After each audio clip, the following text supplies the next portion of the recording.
We'd like to, first of all, we have to reconvene March 20th, 2023 meeting required by West Virginia Code. And today is Tuesday, April 18th, 2023. And we have one action item, and that's the approval of the levy order and rate sheet for the 2023-2024 school year.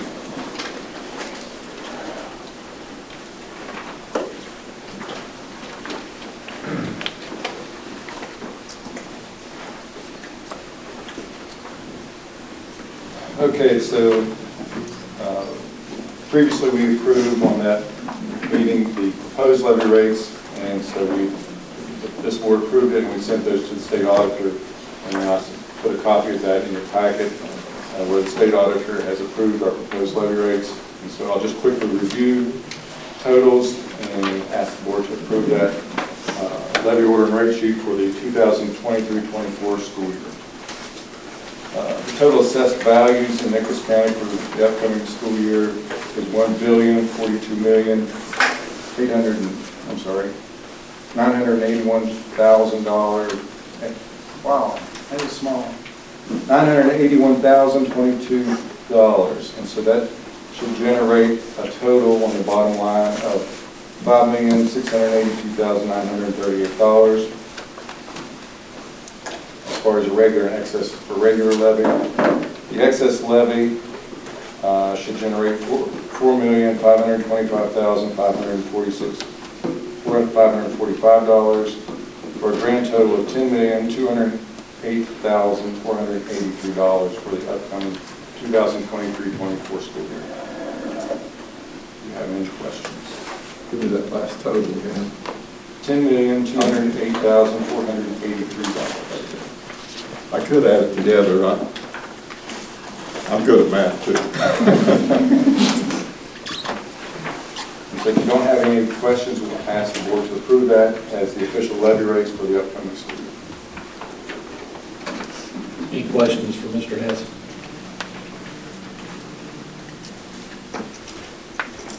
Okay, do we have a motion to approve this action item, the approval of the levy order and rate sheet for the 2023-2024 school year? So moved.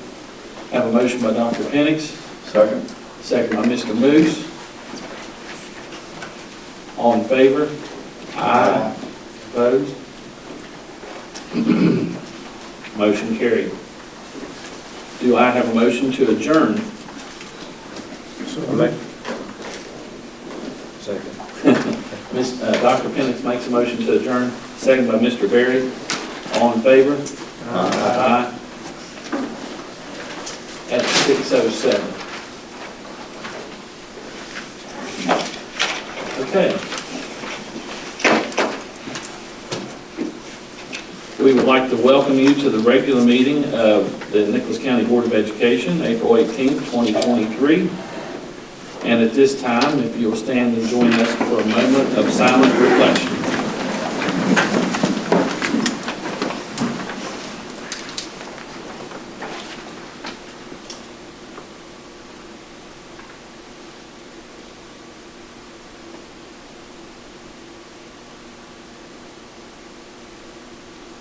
Thank you. At this time, we'd ask you to join the board with the pledge. I pledge allegiance to the flag of the United States of America and to the republic for which it stands, one nation, under God, indivisible, with liberty and justice for all.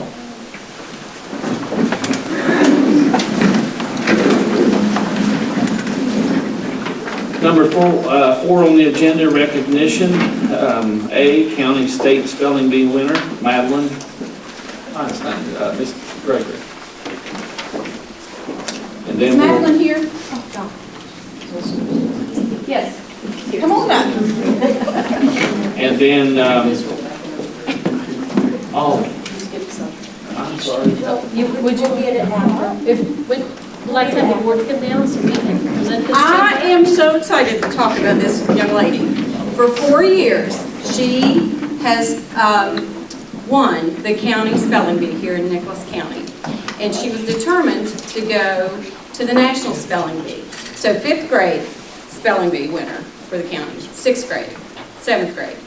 This year she's in 8th grade, and she's going to Washington, D.C. So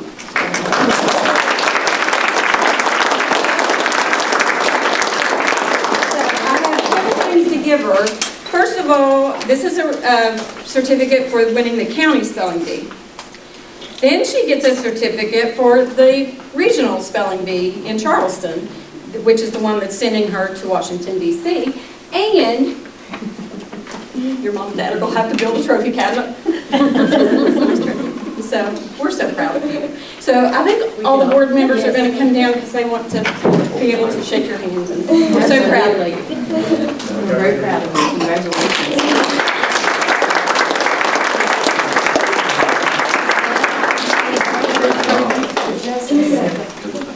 Okay, you're gonna have to, Congratulations. you're gonna have to Come right stretch here in in the there. middle. Oh, and get in there.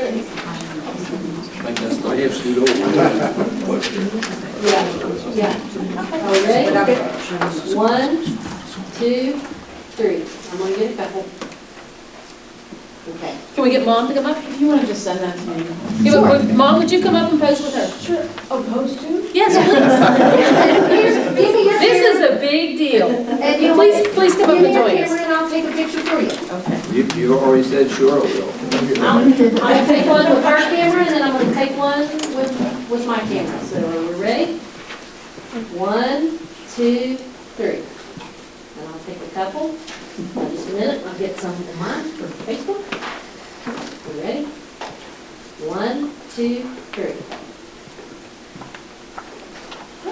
Great, congratulations.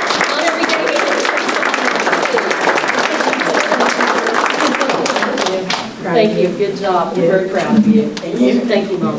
Yes. Oh, thank you. And we will stay here?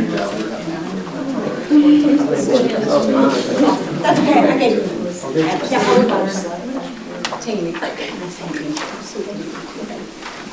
Okay, next we have County Math Field Day winners, grades 4 through 9. 4th grade, first place is Anthony Legg from Mount Nebo Elementary.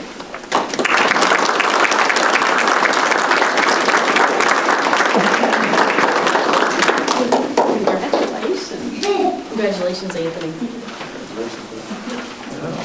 Good job. Emma Young is 2nd place from Mount Nebo Elementary.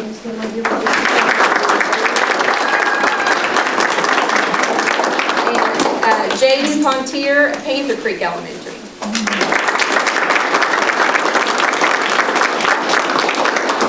All right, for 5th grade, first place in Math Field Day was from Summersville Elementary School, Adeline Epperson.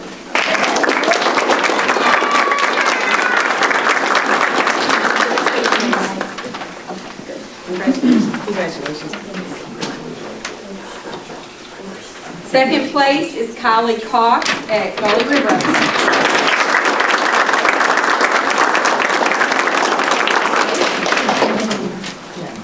Congratulations. 3rd place, Xander Bryant from Gully River Elementary.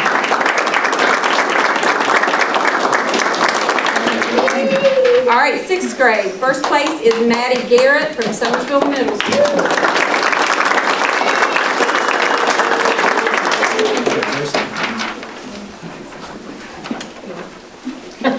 That was a ride. 2nd place, Braylon Williams, Summersville Middle School.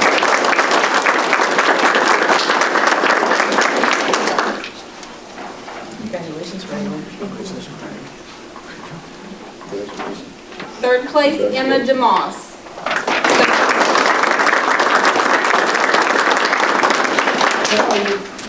7th grade, first place is Caleb Mann, Summersville Middle School. 2nd place, Noah Roberts, Richwood Middle School. Okay, 3rd place, Susan Gilman, Summersville Middle School.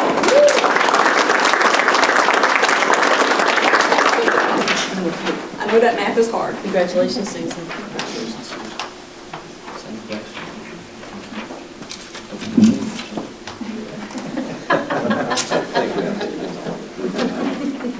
job. Okay, 8th grade, we have first place, Tab France, Richwood Middle School.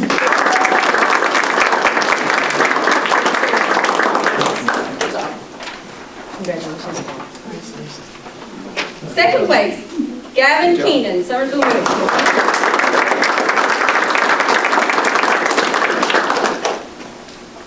I had your brother River in school. Congratulations, We don't hold that. Had him Third place, Cameron Jenkins, Richwood Middle School. 9th grade, first place is Luke Kelly at Nicholas County High School.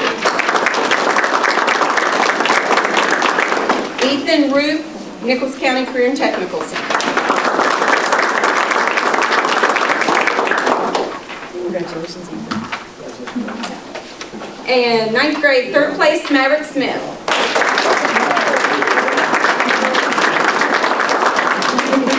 Congratulations.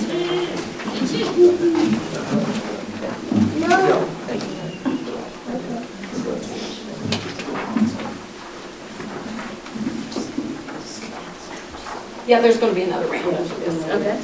So if you can scoot all, just be all around here for just a minute. We'll get you all in there for a group picture in just a second. well, I think, so Okay. you're going to do another round with this? Should we do two? I mean, do we? Well, it's 10 through 12th grade. Okay, gotcha. So you want me to go ahead and call them up now? Yeah. Okay, Fit top everyone in. 10, Nichols County Senior High Math Field Day, grades 10 through 12. Top 10, Braden McPherson, number 1. Zachary Jeckering. These kids need clapped for, even if they're not here, because this is hard stuff. All right, John Eckel. Adriana Shiflett. Brian Strickler. Caitlin Gillespie. Wesley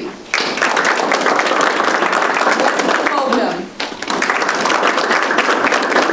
Benjamin Marsh. Wesley Hill. And Nicholas Young. That's it. Okay, so everybody come back over here now. Put the taller folks in the back, we'll have to do a couple of rows. So, this camera we'll get them. You there. You guys can scoot in. They're all taller than me. Tall fellows did. You're much taller than you right here. So, Let's do. Are you on your tiptoes? all right, so Mom's taking some pictures and then I'll take them. I have to tiptoe to hold on to these. Turn your paper around.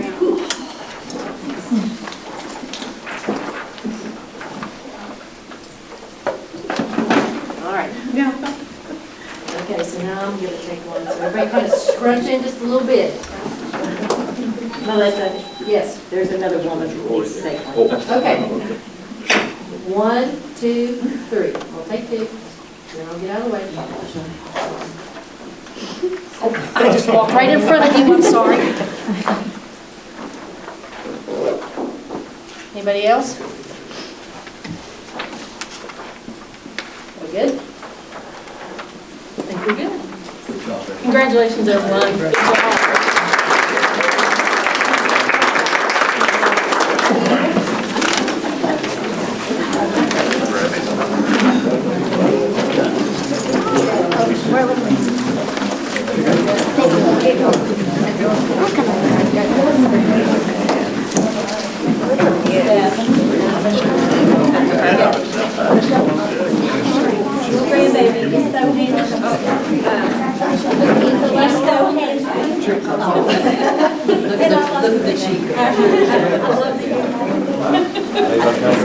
Congratulations, good job. Something happened?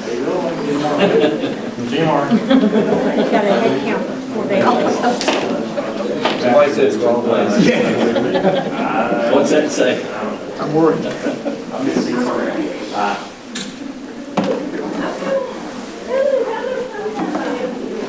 Okay, folks, I was so excited about Math Field Day that I forgot to approve the minutes. Number 3, approve the minutes of meetings held on April 3rd, 2023.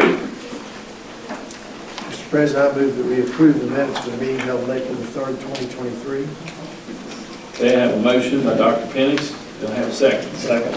Second by Mr. Green. All in favor? Aye.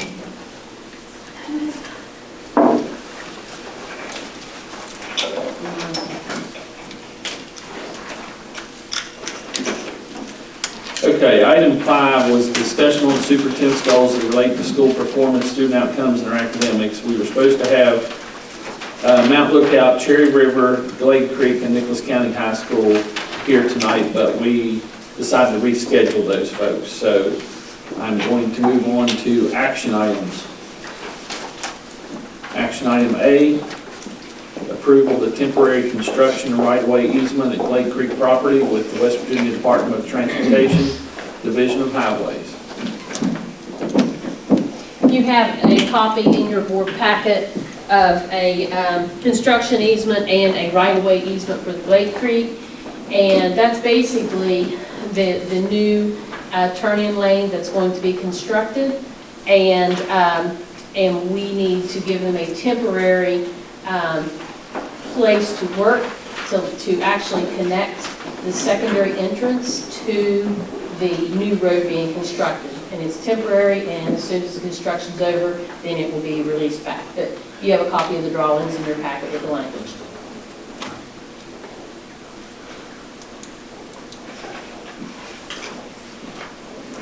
Any questions on that? Are the drawings in the computer? Yes, it's in your packet. Did they come through? Yeah. It should have. And basically, the drawings, they're a little difficult to read unless you're an engineer. But there is a drawing second to the last one that actually shows a pretty clear view, and it just shows the turning lane that will be developed running from the secondary entrance to the primary entrance. And again, it's just where there's a strip of land that we own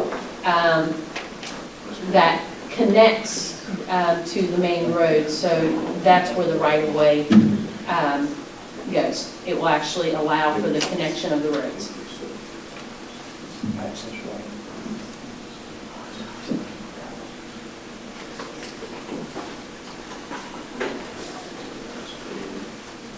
And we're fortunate that the state Department of Highways was willing to pick that expense up on themselves without, causing the school board to have to, bear that expense. So that was decided some time ago that they would be willing to do that. So this is just really carrying on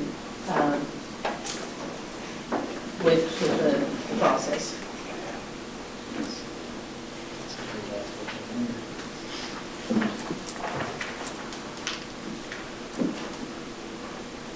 Any questions about it? No? Okay.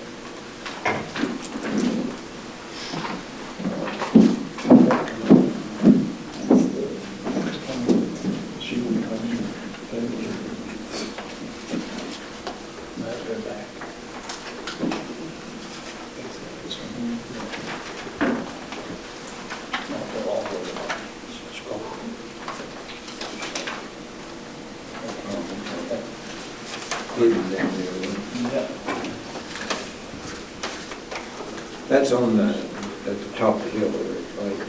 Yes. Are they putting a third lane in there It's actually a turning lane. coming from the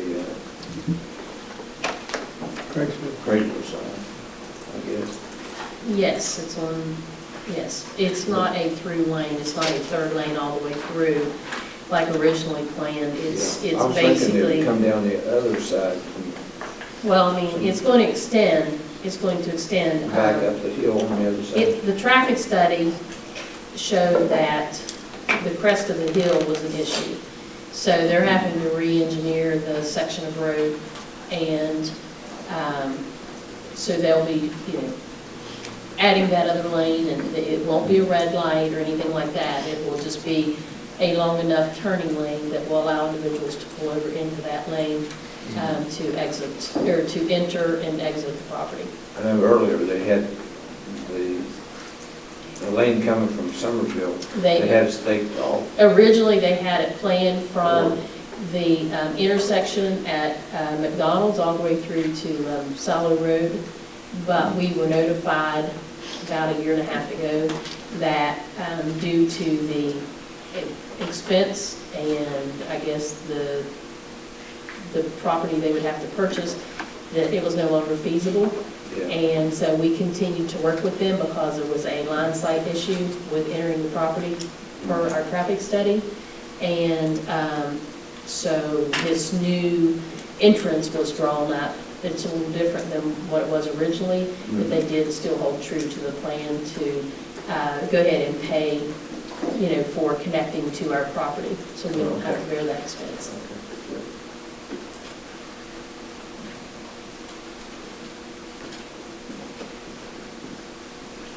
Any other discussion on action item A? Okay, action item B. Yes, sir. Are all three of these items the same thing? Department of Highways, there's two, there's a deed and then there's a... Yeah, one's the signature page, one's the map. Okay. I saw that map once, but... Yeah, there's a few of them on there. All right, let's move on to action item B, approval of the 2023 fifth grade fun run at Battle Run on October 10th. And of course, that's next fall, rain date October 12th. Do you need me to come up there? I don't think so. Does anybody have any questions? It's the one we've had since 2017. Right. I get the approval so early so we can get everything in place. Exactly. Any questions or comments?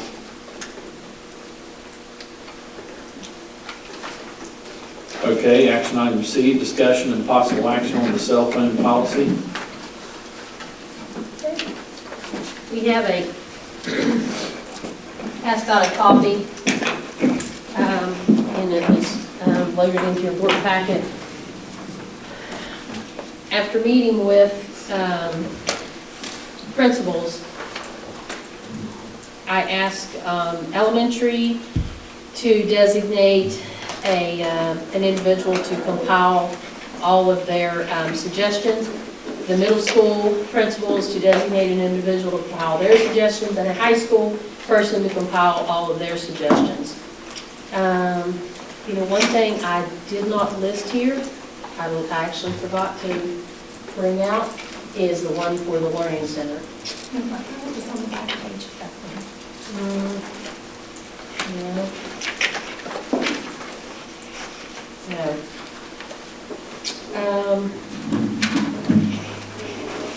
I could bring it the next meeting. I absolutely just forgot to bring it. So in talking with elementary and middle school, they were actually on the same page. They liked the idea of policy 5136.01, which was technology resources and other electronic equipment. They wanted to keep the language as it was, except for adding to the second paragraph the words, and I'll start at the sentence relevant to the wording. It says, students shall not use any technology resources and other electronic equipment or devices on school property or at any school-sponsored activity without the permission of the classroom teacher. The addition is building administrator, bus driver, or sponsor, advisor, coach, period. Distracting behavior that creates an unsafe environment will not be tolerated. Then, of course, the rest of it remains the same. And at the end of the list of devices, the examples of prohibited devices include but are not limited to, so all of those are listed. Would be, they wanted to add the language, such devices must be powered completely off, i.e. not just placed into vibrate or silent mode, and stored out of sight in a student's backpack. And then continuing down the document, it talks about disciplinary actions, because one of the things that I asked them about, and it was a good question, was the disciplinary actions. So it was agreed upon that it would be first incident, parent notified via phone call. Second incident, parent must come in for a conference. Third incident, 3 days in an alternate setting, Nicholas County Learning Center and Cadet Leadership Academy, or in-school suspension. And then it goes on to say, and this was the original language, if technology resources or other electronic equipment device is confiscated, it will be released or returned, and this is the addition, to the student and/or student's parent or guardian. If the parent or guardian is not available, at the discretion of the administrator, the student will take the electronic equipment device home at the end of the day. So they will take, we won't hold them anymore. And then, that's for the elementary, middle school, and for the high school, Now, have they all agreed to that? Have they agreed? all had a voice, and that was what that's what was reported back to me. And they all had the opportunity to speak and give their input.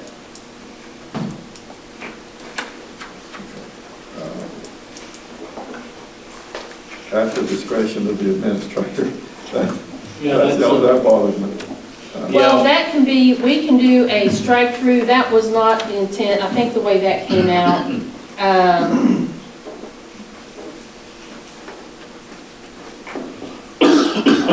that was not, if a parent or guardian is not available, this was, if the technology resource or other electronic equipment device is confiscated, it will be released or returned to the student and or the student's parent. So what I can do is go ahead and do a strike through. If a parent or guardian is not available, and I can strike through at the discretion of the administrator, the student will take the electronic equipment device home at the end of the day. That'll fix that one. And then as far as the high school, they wanted to use the personal communication devices, which was policy 5136, which we said was a duplicate, and they didn't want any changes. They just wanted to use the policy as it was because they're not having any issues. So I designated at the top for that one, high school and elementary, middle for the other policy. And again, the one that, and the Career Center does fall within the high school one, but the one that I was looking at, and I just forgot to print it, was the one for the Career Center.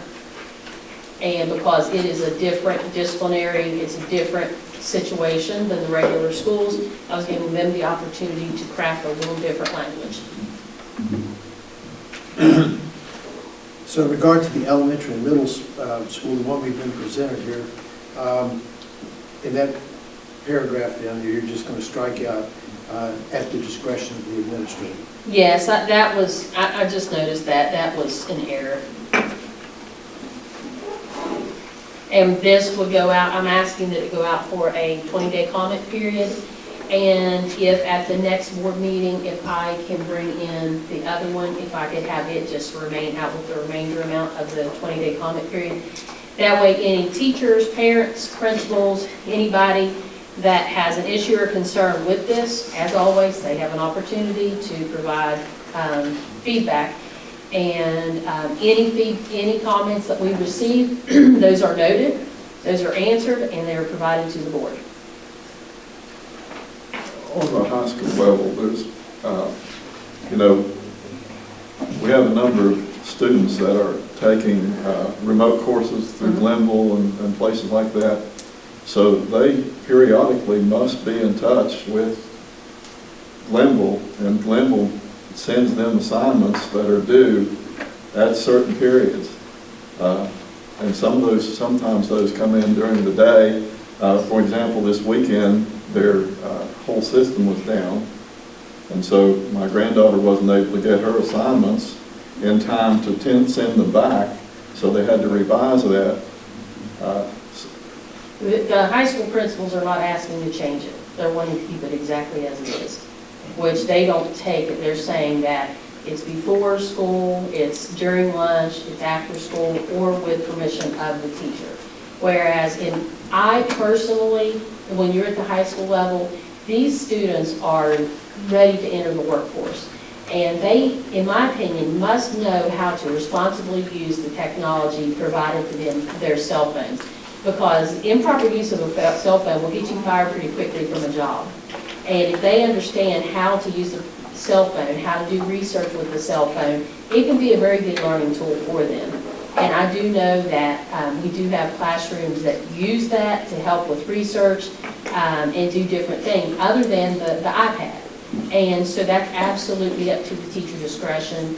We are not having, I'm not receiving any concerns or complaints about the high school policy, and they were okay with that. It says somewhere then without permission of the teacher, so that would cover that, but I haven't had a chance to read it because I didn't get this. It's the exact same one, it hasn't changed. It's a policy we've had in effect. It's not changed at all. Donna, do we have restrictions for the personnel in the schools?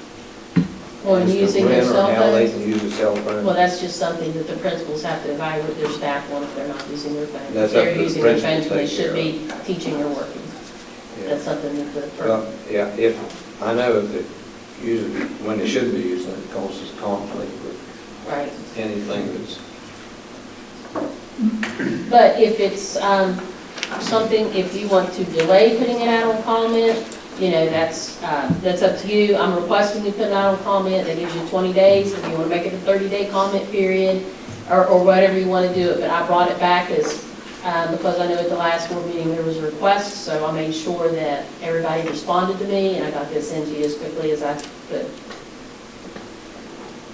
Chris, that's covered in their paper they have to sign, right? A little I bit think of it's it? also under code of conduct that it can't interfere with their job duties. Right. That's what I was looking at, and there's an employee technology agreement that they signed saying that they won't interfere with their day's work. And I'll look at it.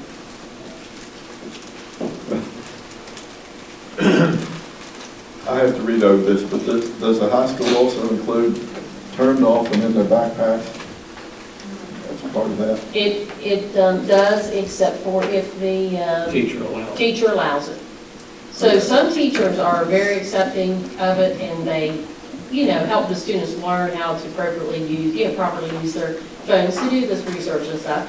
You have some that want them turned off and in their backpacks, and I think that's where you have to come down to respect each, individual teacher and how they want to operate their class. So that really does give flexibility, and this will give an opportunity when it's out on comment for people, if the principals didn't have an opportunity to talk to their teachers, and the teachers want to say, as always, they have a right to, make comments. And we do always log those, and we do always present every comment to the board.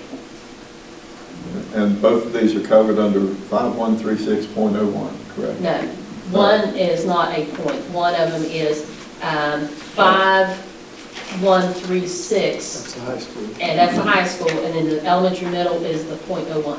Okay. And, I thought before we were going to have to go, it was like a duplicate in the policies, but when the high school looked at it, and middle school and elementary looked at it, they really did like the two different ones, and it made sense to go ahead and just ask to keep the one for high school and designated high school, and the other two for elementary middle. Will the Learning Center be 5136.02? What I may do, I'll be honest with you, when I pulled this together, I did not have an opportunity to incorporate theirs. So quite possibly, I'm not sure how to address that. It may be that I don't ask that you do something separate for them. They have their own rules. It may make sense to incorporate it. I need to go back and look at it because when I was putting this together, I just wasn't thinking about it, but I know that Mrs. Hoover did put one together and sent it to me. So I don't know if it's really going to be better to reference hers in a handbook or to include it in the policy, because she does have elementary, middle, and high school. So I'm really not sure. Probably get with Melissa on this and figure out the best approach and come back. But yeah, my apologies on that. I just overlooked it.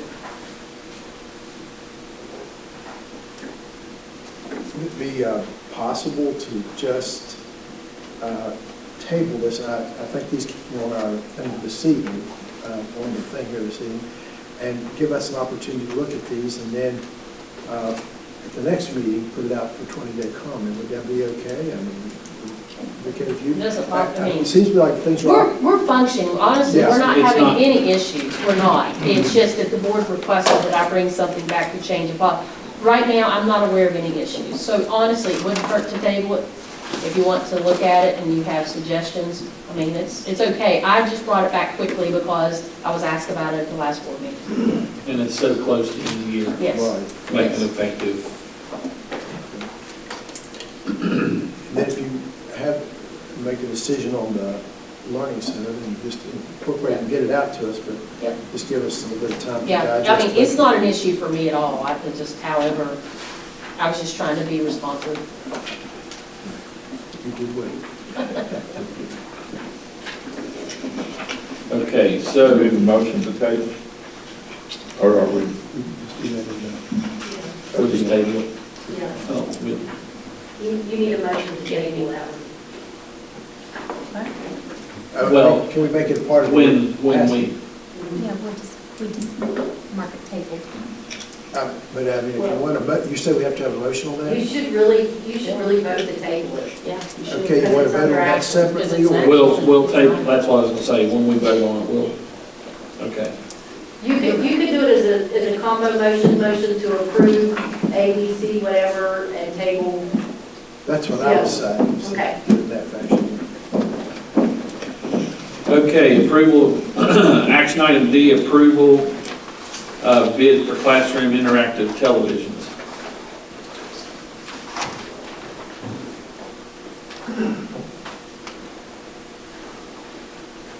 Did you find those in your packet?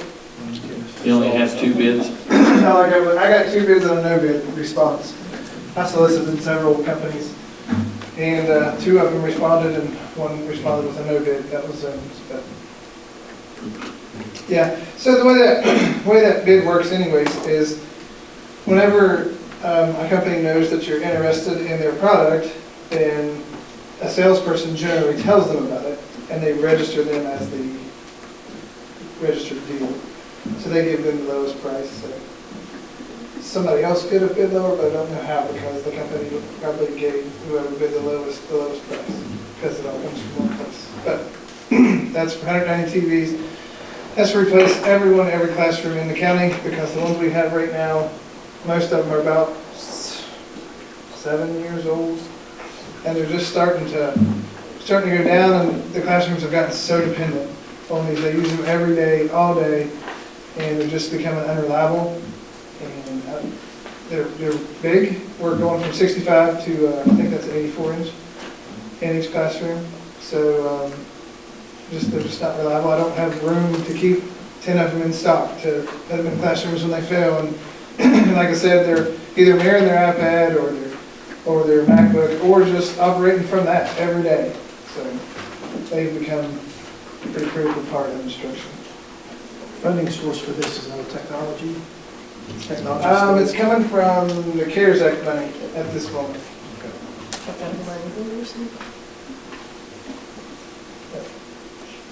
They'll get the recycled items back through, or they want... So, if there's places like that doesn't have them in a stadium or whatever, we're going to make sure our county's 100% taken care of wherever somebody wants one. And then, honestly, I think the thought was there's some counties around us that may not have them, and we'll see if they want the ones that are still functioning before we try to recycle them or get rid of them through auction or however. Because you don't get any money out of them auctioning them. So Yeah. they can donate. So if another education system could use them, because there's a lot that still do function, but what you don't want is a different brand in every classroom, and then you get a sub that doesn't know how to use it. And with these, there's a lot of functioning things. You can walk into a classroom, and even for roaming teachers, they walk in there, they log into the TV, their OneDrive, their lesson plans, everything is automatically on that. So it's the way we came up with this brand was I bought 2 of them from Fort Panther Creek, because they just had regular TVs on the wall, not interactive. And I got training, they came in and trained for one, then I bought a different brand to try out, to see what they're like, see what they would use better. And so I let the teachers and the TISSs pick these, and that was what they liked, and they practiced teaching with them. One went in, let's see here, one went in Mrs. Tenney's classroom, and the other one went in Mrs. Peggy's daughter, I'm sorry, Swager's classroom. And they taught with them for like a month and came up with it, and that's what they picked. And so now when teachers go somewhere, the professional development's going to be all the same for every school, for every classroom. It'll make it much more. So the TISSs that are in the other schools are familiar with these devices. Mm-hmm. Yeah, and we're going to do trainings. It's going to be a big summer for technology with hopefully device refreshing and getting 190 of these things hung up. Some will say on a cart, some will be hung on the wall. Obviously in the pods, we can't hang them on the walls. We have to pay for any damages that we create. So we'll just swap them out with the carts that's already there. And in other classrooms, I prefer them to be hung on the wall. The carts get moved around, broke, and they just take up more room. So, but they have a full computer in them as well. They're not just a TV, they have a computer inside them as well. So they came in, if you break it down, I think it was like $4,100 a classroom. So I would proudly, I can say, I think our classrooms have as much as anybody else's. Each teacher right now has a MacBook, an iPad. They all have an interactive TV. I just don't know a lot of things they could want for. I think they're well equipped. Yeah. So this is the total bid, Mm-hmm. and it's for 190. 190. And there's some mounts in there too. There's about 70 new mounts because these TVs they're heavy. They're 170 pounds a piece. Oh. So I mean they're heavy. You have to have pretty hefty mounts. Are they pretty secure on the carts? Yeah, the carts are rated for 500 pounds of TV. Yeah. Who installs it for you? Typically my fellows, the technology people. That's what I say, we have a big summer ahead of us with the TVs getting installed. We're having them shipped directly to the schools. That's for drop gate shipping, so they'll just bring the drop gate off the truck and take them in. I've already worked with, I've called and said if, as long as you guys award the bid, they have agreed to stagger shipments, because I don't want to, 190 is a lot of them. You have to be hanging, we hung a lot of them, and it's not a 30 or 40 of them. Yeah, yeah. So I'm gonna get. I don't want 40 of them sitting at Nicholas County High School for a month and a half or 2 months while we're getting them, because it's not a fast process. We have to take the old ones down, put these up. So they're working with us to stagger that shipping so that they're not just sitting in the way for a while. So yeah, it's a big investment, but the screens, they're a 50,000 hour warranty, so that's a long time. Do they use the LCD technology, or is that how it's set up? Yeah, they're all. That seems to be the most durable. Yeah, and these things are tough, and the screens on them are antimicrobial, so they're not really transferring a lot when they touch them and stuff. So, yeah.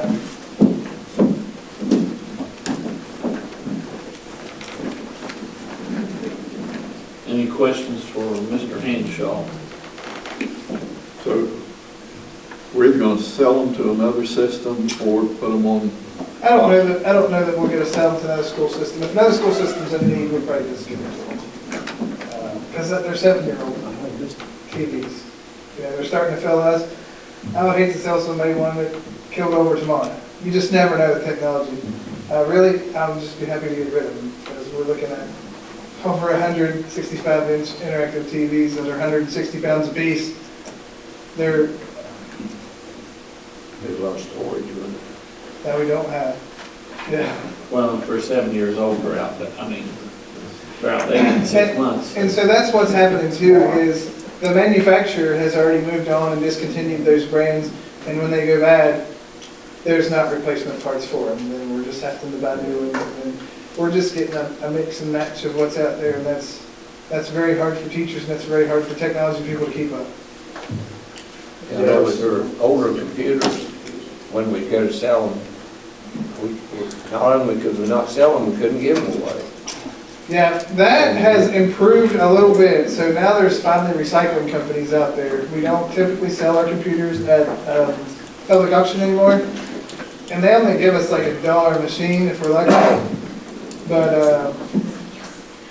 But it's better than paying. Whenever I worked at RESA, we was having to pay sometimes upwards of $3 a pound to get rid of those things, and it's very costly. There are some districts that don't have the advantages that we have that might be able to use them. What Yeah. life they have left. Yeah, and so if they could use them, I'd really like to see that happen. Well, have these two companies been in existence long enough that we can hope that they don't die before the TVs do? Like this company did that we purchased from? BenQ won the bid, and I've been in education and technology for 20 years, and they've been there longer than me. So I believe BenQ will be around. Yeah. The other one, they voted, it's the same model, it's just a different company. So Advantage was the other company, they're from Charleston. But yeah, I don't foresee any issues with it. Their rep is from Virginia. He's already been here once, and he's offering to come and do trainings for free with teachers and TISs as well. So they can do virtual trainings, or they'll do on-site trainings for the TVs too.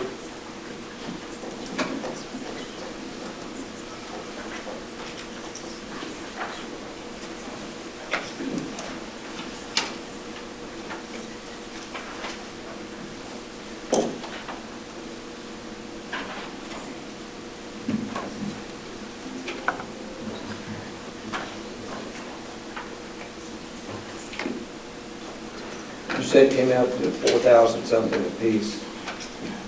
I think it was, $4,220 and change. yeah, and there was mounts in there too. So, They're pretty expensive also, they're. It's pretty heavy. yeah, it's actually rather difficult to find. There's not a big choice of mounts out there that'll support a 200-pound TV. But I did want all of the mounts to articulate, so they're not just stuck on the wall. They can tilt, they can turn, they can pull out, so that for be better visual for the students. So that's. All the mounts that we mounted before, they was like that too, but then kind of, you can move them around a little bit, Yeah, back and forth, about like, well, I changed that one finally too. That fire one was, but it was just too cumbersome to not fully articulate. So now they're all like this one that you can pull out and turn sideways and tilt down. And that's the way they'll all be when we're done. I'm even going to get them off our wireless and put Ethernet cable straight to them, just for better performance.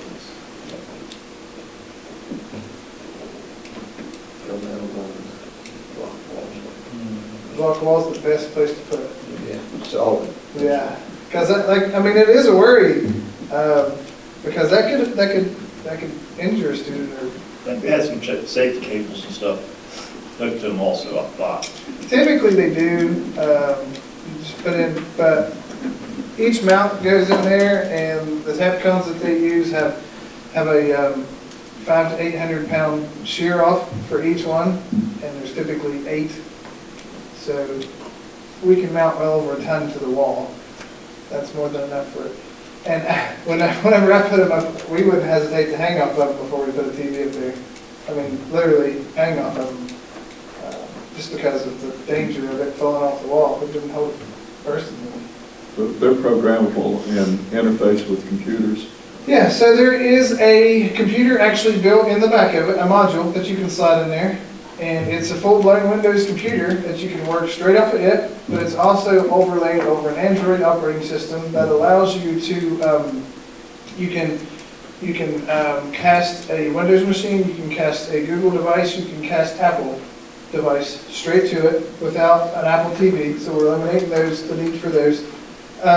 And also, they've got some really cool software that if you've got a kid at home or on surgery or whatever, you can also just push one button on these things, and it starts recording your lesson or whatever you have.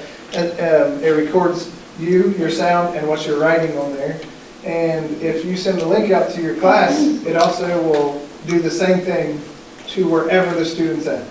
So if they're at home, they can watch on their iPad and get exactly what's on the TV. They can hear what the teacher's saying. They can see what they're writing. Essentially, they can easily replace a chalkboard. They're 20 or 40-point touch.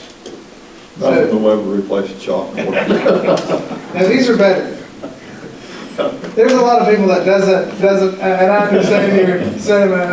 I had a lot of teachers that hate it, but you can hit a button and it divides the screen into 3 things, and they can do math races. You can hit a button and it's instantly a grid on TV. You can hit a button and it's instantly a music chart that you can write over. There's just a ton of overlays and a ton of uses. I couldn't even begin to tell you capabilities if they'll use it. And they do. That was, in technology, lots of times you buy stuff and teachers just don't use it. That's the life of it. But this is one thing in a classroom that is shocking. Let me see if I understand you correctly.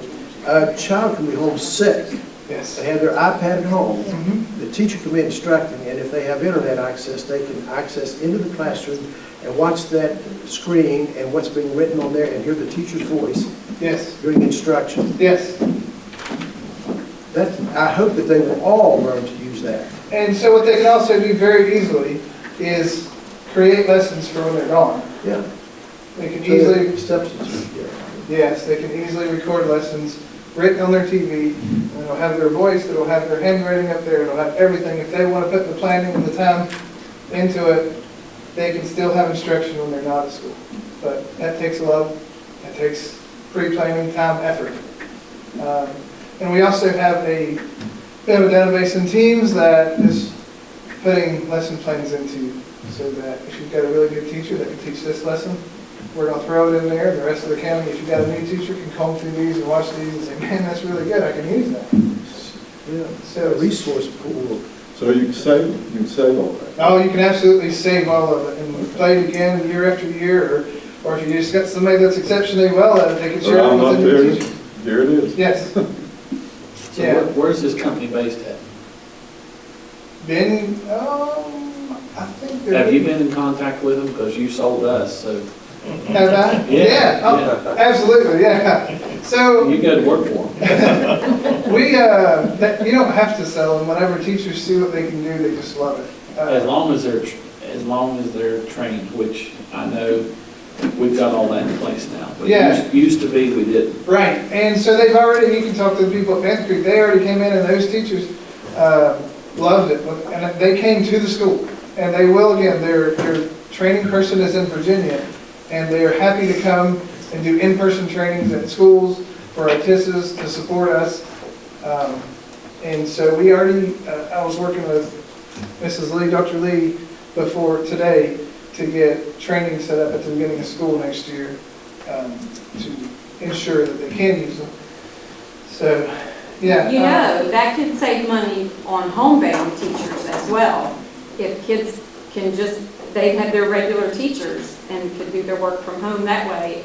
Because we have about 45 kids on homebound right this school year. Remote instruction with those are super easy. You just have your teams on there, share your screen, and a teacher can be anywhere they want to be, from home or whatever. If the kid has an iPad, they can go through that lesson. Or the teacher can, if you want to do homebound, they can record their lesson and say, here, watch this, and do it however you want.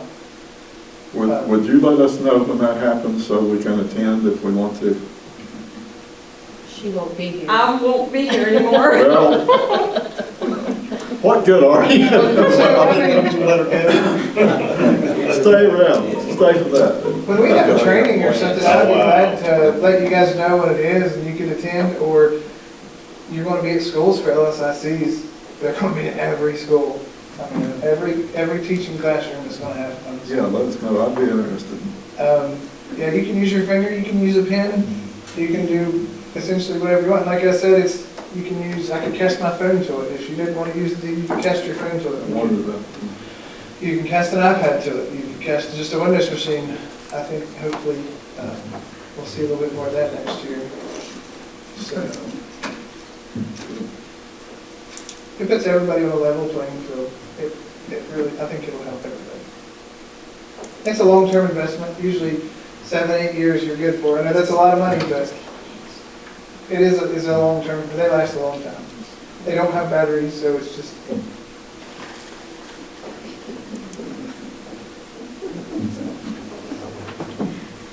Thank you, Kevin. I mean, they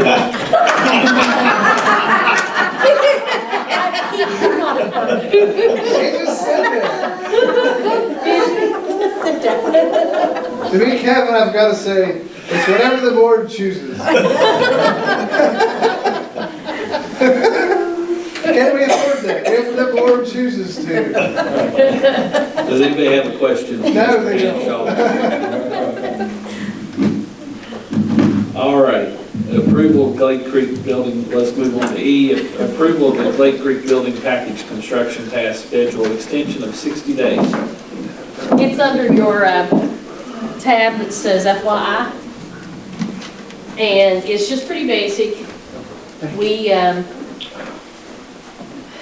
have milestones that had to be established, and with those milestones, as far as meeting our construction dates, those milestones were established a year ago. So we've been hitting our milestones as we were supposed to.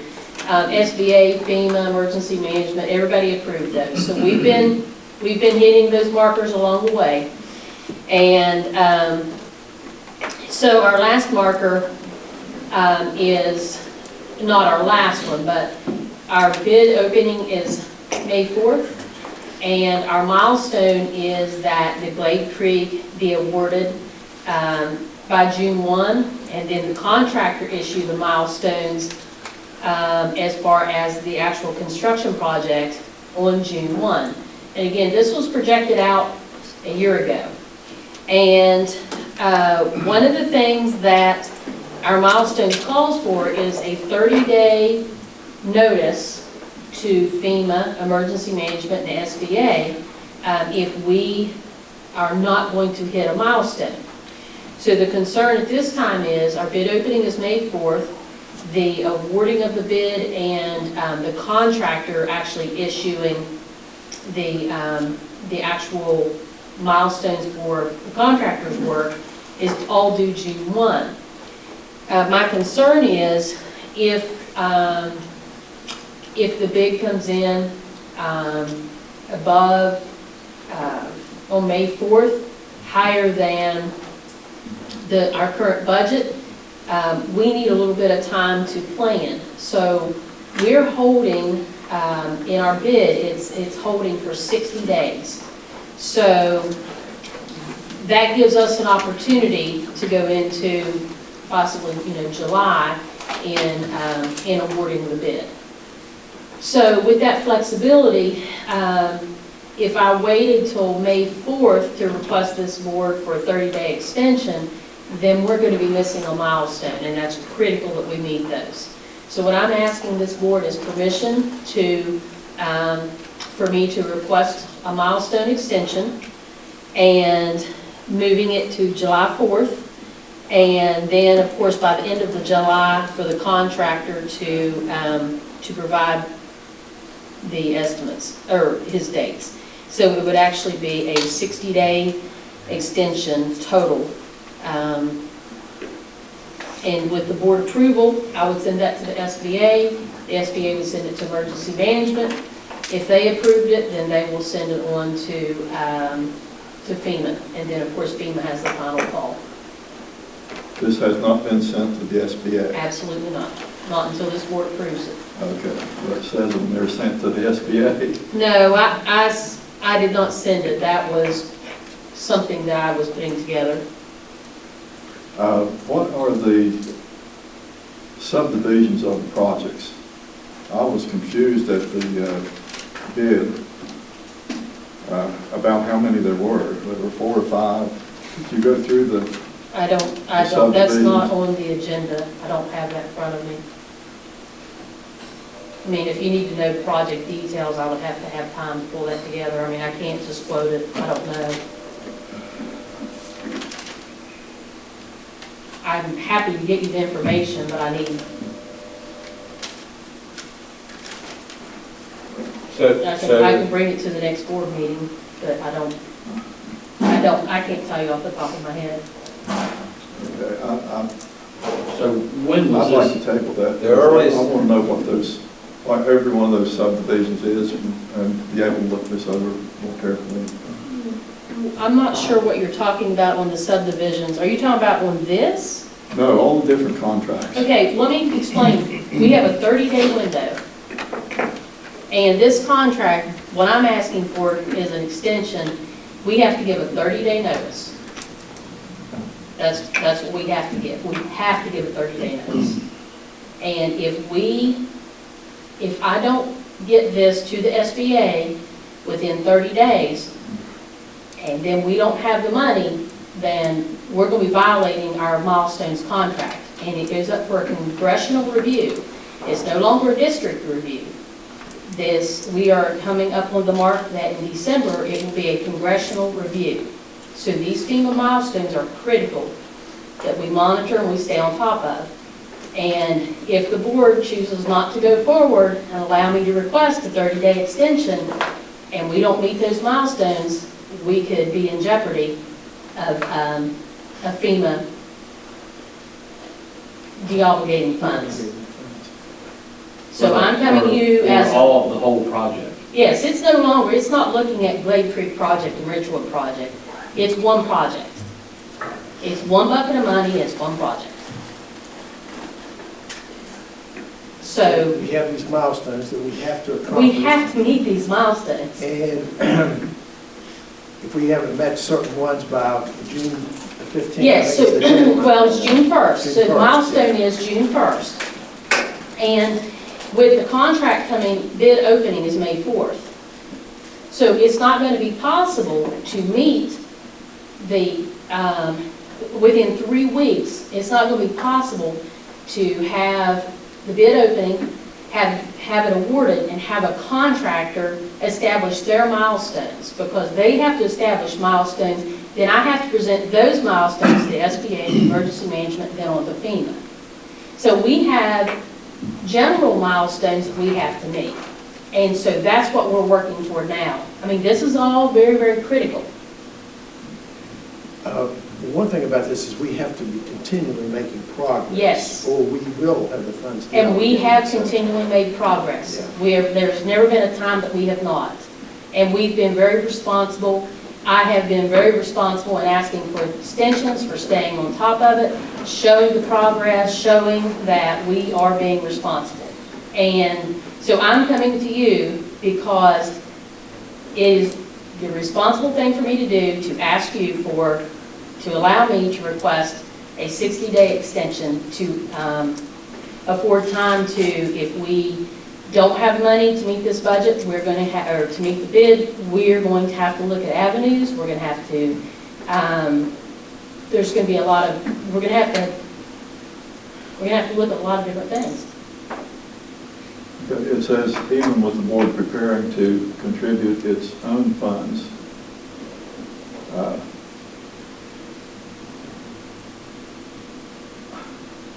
we don't have any funds to contribute. We do have funds. We have about, never mind.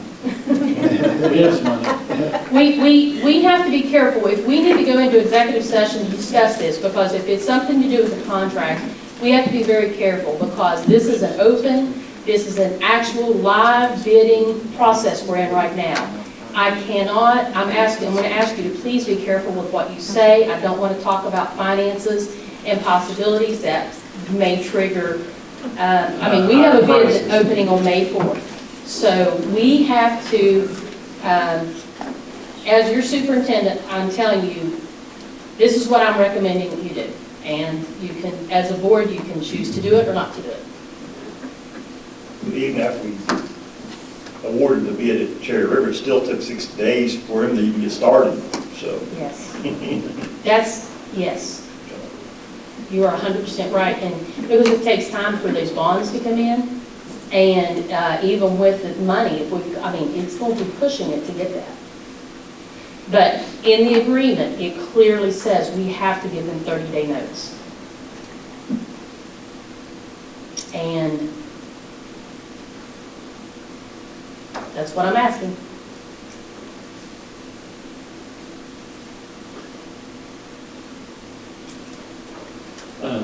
So, when did ZMM, did they make you aware of this? We had the pre-bid on April 13th. Everyone knew when the bid came out. But as far as looking at the time frame, you know, it was possible, okay, just say everything aligns the way it should. I mean, it could be possible to say, okay, May 4th, bid, okay, let's have an emergency board meeting. Let's have a special board meeting in 2 days, and let's award this thing on May 6th or May 7th. And is it possible to get it in and say, we're going to award this contract. All right, contractor, get those milestones in. You might be able to cram it in that amount of time. But what happens if we don't have enough money and we have to start pulling our resources and we have to look for avenues? You know, it's a risk I don't think we should take when it's a matter of just asking for permission to have that extension so that we are safe. If we need it, we use it. If we don't need it, as you know, I don't drag my feet. I mean, I'm constantly pushing this stuff. And if we don't need it, we won't use it. But it's better to be safe. On a project this size, the bids will come out on May the 4th. We never approve them until maybe 2 weeks later because the architect has to take time to go through to make sure everything is in those bids. Even though the architect or the bidder, the contractor might state it's all in there, they've got to go through and make sure everything is in that before they can come back to us or to you to make a recommendation for this board to approve. I've met with the architect and with the construction management team. And the architect and the construction management team agreed and asked me to draft something. And so I drafted this, and you can see, I emailed it to the individuals and I asked for their opinion. Does this look like that it covers it? And they said it did. So I am going by their, request of them.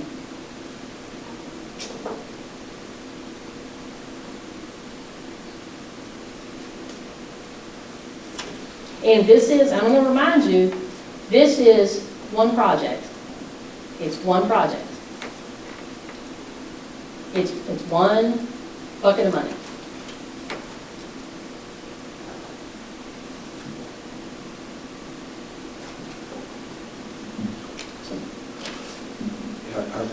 It seems to me like it's something we'll have to do. I mean, hopefully we don't use all that time, but still, if you don't have to set aside, there's a lot of unknowns. Yeah, we had to wait because this board does not establish the bid opening date or the pre-bid date. That's established by the SBA. So the SBA established our dates. So when we got those, again, everything's, moving pretty quickly, and I have to monitor. There's a lot I have to stay on top of. I know Mr. Prine and Dr. Penix, they sit in on those calls. I have a lot of stuff to manage. And this is just one of those things that I have to juggle and I have to manage and make sure we meet those time frames. And all I can do is present it to the board, and then you will make the final decision. Because you are my boss, and I will not move forward without your direction. May 4th, we receive the bids. We hear the bids read. We have 26 days until June the 1st, which we have to have a milestone accomplished by June the 1st, that we have a contractor, the bids have been accepted and hired, and the contractor's ready to go to work. And the contractor has to submit the milestones for when the work will be completed. They have to submit their milestones as well. So we got 26 days to get that done, and we know it takes a week to 2 weeks for the architect to go through, and like I said, on a bid of $130 million, whatever it is, however it comes in, that's going to take them a good period of time to make sure everything is in place, everything is covered, every aspect is dealt with. That's going to take 2 weeks. So we're down to 10 or so days to get it back to the board, get it approved, and then them get their timelines in place. It is a gamble if we deal with that in that fashion. I don't think we have a choice. We've got to do this because we have to meet that. We have to get the milestone of June the 1st extended forward so that we can let everything happen as it should and get things approved as they should be done. So I think it's a no-brainer. We've got to do it. I'm also concerned that some members of this board are aware of funds that others are not. You receive You've the given that treasurer's indication. report. You've given that indication. No, You have the treasurer's report What's every got the month. treasurer's report?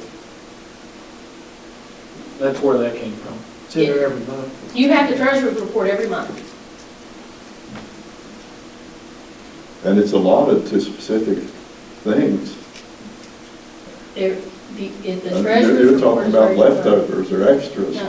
You know what, honestly, we need to go into executive session if you're going to get in to talk about contractual things that maybe expose us. I mean, you have to be responsible as a board at this point. You have a treasurer's report that you get every single month, and it has all of the money. Within that money, there's funds that's directed to certain projects. There's other funds that are open. We've had this type of discussion. We've had the workshops. Mr. Hess has talked about the budget workshops. He's to talk about where money is, how it's spent, and the flow. I mean, there's nothing hidden here.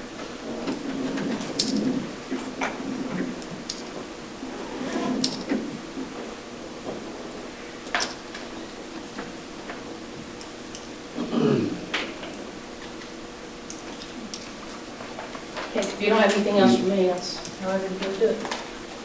You want executive session, so I can explain what, I don't want to speak out in public, because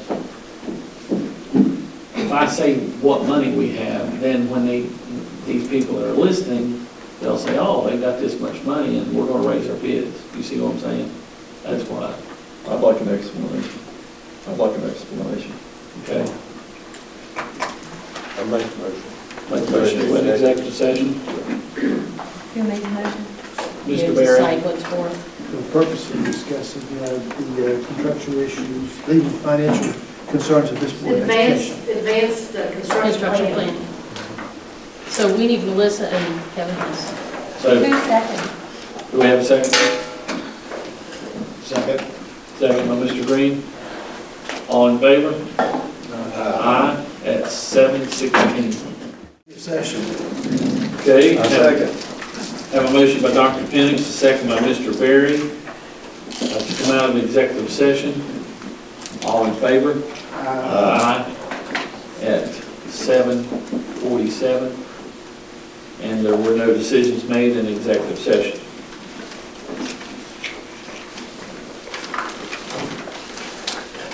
So, that brings us to voting on the action items. So do we have a motion on the action items? Mr. President, I move that we approve action items A, B, D, and E, and table C under action items. So we have a motion by Dr. Penix to accept A, B, D, and E, and table C. Do we have a second? Second. Second by Mr. Green. All in favor? Aye. Opposed? Okay. Moving along to consent items, finance.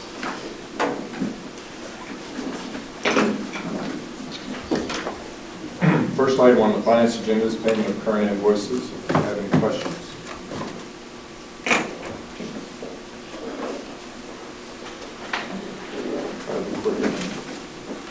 Chris?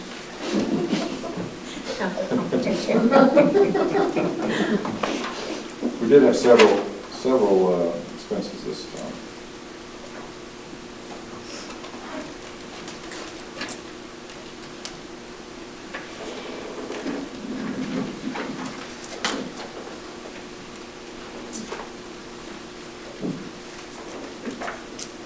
This may have been asked before, but it says SES 74,000 and change, second 9 weeks. Are we paying them $70-some thousand every 9 weeks? Let me think how often that is. It's for 3 or 4 individuals. We have some behavior specialist that's coming out of it, Some tax. and some payroll. tax. Well, those are salaries, sweet, Those are salary amounts. okay, Yeah. okay, that's, gotcha.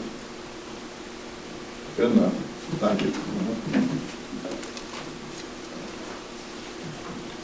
We have a few transfers and supplements.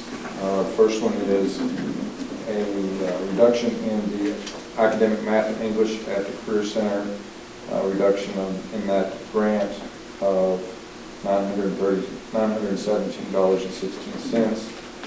We'll make that adjustment. And then next one is a $1,000 Math for Life Classroom and Education grant, and we budget that to supplies, followed by a line item transfer from Title II from a interventionist salary amount into a software supply account. And then we have Grow Your Own Pathway, spring of 2023, $1,000 grant. And then finally, a fun run project, and it was a transfer of $395.85 for supplies. Next item is your treasurer's report for the month of March. And on your first spreadsheet there, you have the projected and budgeted revenues. And as you can see in the very first column, the fourth line from the bottom, the general fund budget is $39.3 million. And then the next two lines represents assigned, restricted, and committed funds and unassigned funds. So those are funds that are set aside for specific items that are in reserve in some fashion, but not necessarily in the operating budget. So the grand total of the budgeted revenue is $60,358,000. Of that, we have received $24.9 million, and on the next column, fourth line from the bottom, we're projected to receive $14.4 million. So all in all, we've received 63.42% of our projected budget. First two lines pretty interesting. You know, your regular and your excess levy funds, we have collected just at 93% through March. So all indications we will receive and exceed the amount we budgeted for those items, and so that will help us. Any excess funds there will help us cover any deficits that we may have had in unforeseen expenditures in maintenance or transportation or operating expenses. And we'll supplement the budget for that in June. The next column is your debt service account. There's been no activity. And then the capital projects fund, which is our construction fund. We brought into this school year $157 million. We received in reimbursements of $8.3 million. So currently there's $148 million yet to receive on that project in the budget. And at the bottom of there, you can see the total funds and total cash available. Again, some of that fund is restricted and committed in some fashion, but you can also see how we have that budgeted in a variety of different investment accounts. Next is the special revenue fund, which is your federal and state grants. $9.1 million budget. We have received and been reimbursed for $5.1 million worth of expenditures, and we have approximately $3.9 million to be reimbursed in those grants. And at the bottom, total stimulus funds or ESSER funds, primarily rounds 2 and 3, a total of $14 million. We've been reimbursed for $2.2 million, and so we have about $11.8 million to spend. Round 2 will expire in September, and then round 3 will expire in September of 24. And so we do have a budget and a plan for making those expenditures before the deadline. On the expense side of things, Kevin, just a second, on that federal stimulus, we would anticipate that receiving that $11 million over the next, for both of those that are remaining, years, over the next 2 years, is that right? We should have everything reimbursed probably by October, November of 2024. We will have extended and been reimbursed for all of that. On the expenditure side of things, the next page is your general fund. And as you can see, a total of $60 million budget. We have spent just over $23 million. We have $11 million encumbered for payroll, which leaves about $26 million available for overhead expenditures for the remainder of this year. We've committed 56% of our total budget.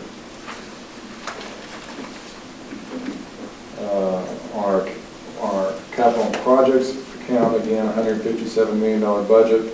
We've spent $5.8 million. We have $53.6 million encumbered, which leaves $97,836,172.80 available. And then these federal and state grants, $9 million budget, 9.1, I'm sorry. We've expended 6.1. We have $1.9 million encumbered for payroll, which leaves about $982,000.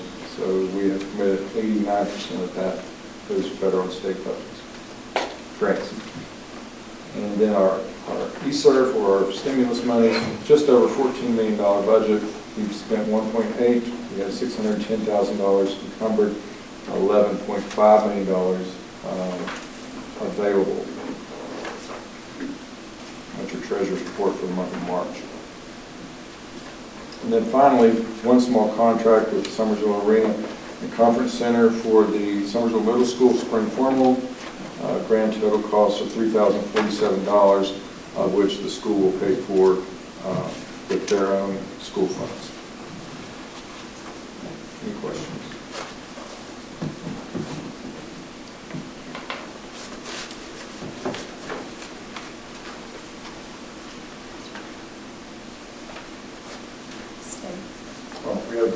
I'm sorry.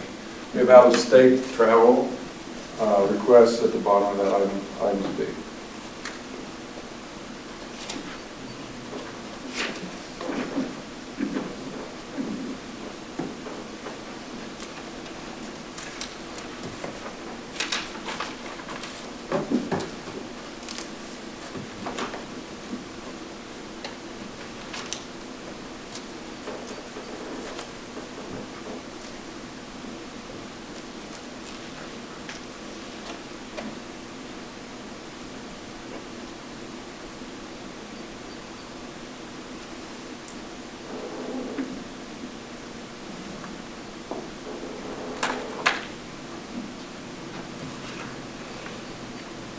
Okay, do we have a motion to accept finance items 1, 2, 3, and 4, and also out-of-state rental travel request 1, 2, 3, 4? Make that motion. I'll second. Mr. Berry makes a motion, second by Dr. Penix. Any discussion? All in favor? Aye. Opposed? Okay, that brings us to personnel.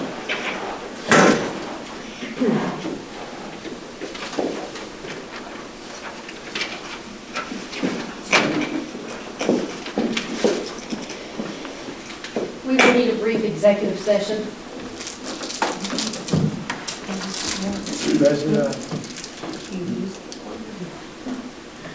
I move that we have, go into executive session for the purpose of discussing personnel as prescribed by West Virginia State Code, 6-9A-4. Do we have a second? Second. Second by Mr. Berry. All in favor? Aye. State Energy. At 7:58. Motion to come out of the executive session. I'll make that motion. Mr. Berry makes a motion. Do we have a second? Second. Second by Mr. Green. All in favor? Aye. There were no decisions made in executive session, 8:05. Okay, personnel. All right, you have in your board packets the updated personnel. Your changes are highlighted in yellow. I did make a copy available to the public, and those changes are underlined because don't print those in color, so theirs are underlined, but I will read over the changes. Under service on page 1, Laura Smith, employing the position of bus operator for 134, effective April 19th, 2023. Daryl Cox, employing the position of bus operator for bus 117, effective April 19th, 2023. Brandy Bostic, employing the position of cook 1 at Summersville Middle School, effective April 24th, 2023. Catherine Collins, employing the position of halftime cook 1 at Mount Nebo Elementary School, effective at the direction of the child nutrition director. Under service extra. Well, are we okay on buses? We have enough bus operators, and are the positions all filled? No. You're working on it? We're working on it. We're not even close. You have applicants? We have 5 people in our substitute bus class right now. I've talked to the superintendent and Dawn, our transportation supervisor.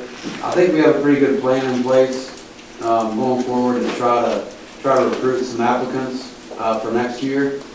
So that's a constant battle, I think. But I think we have some good ideas to try to improve that. But right now we are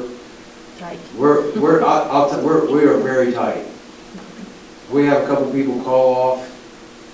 It's tough. You're using your subs?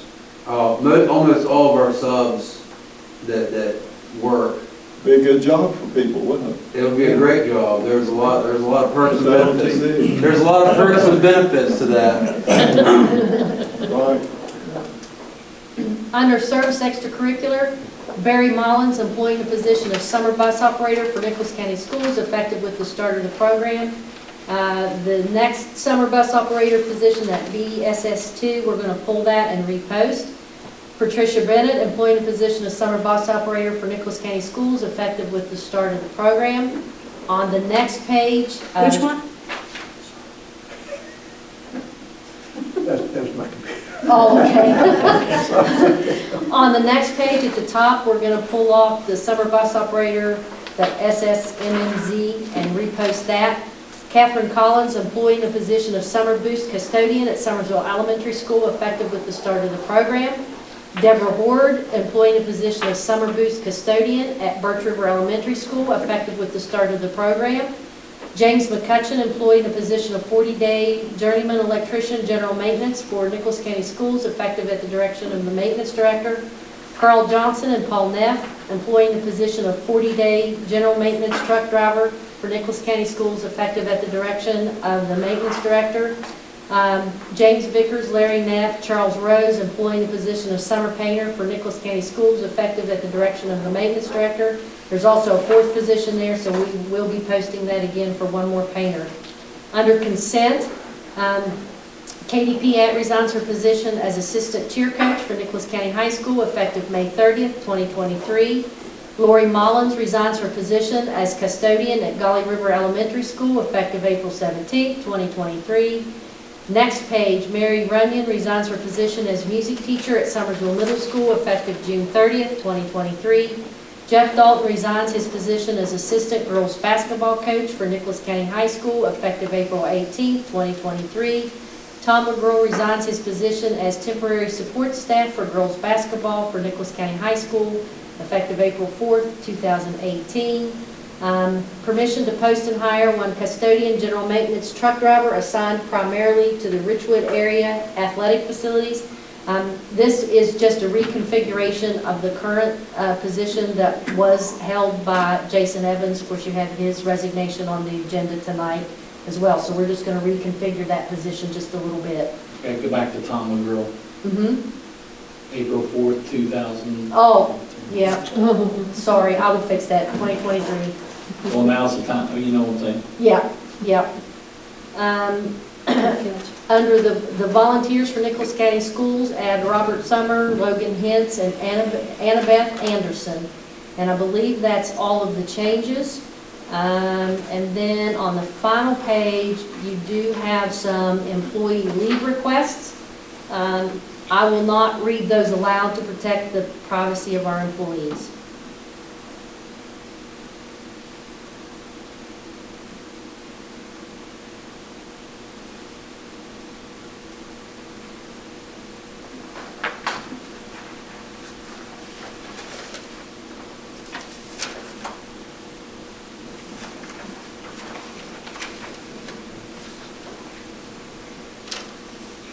Do we have a motion to accept the personnel agenda as presented?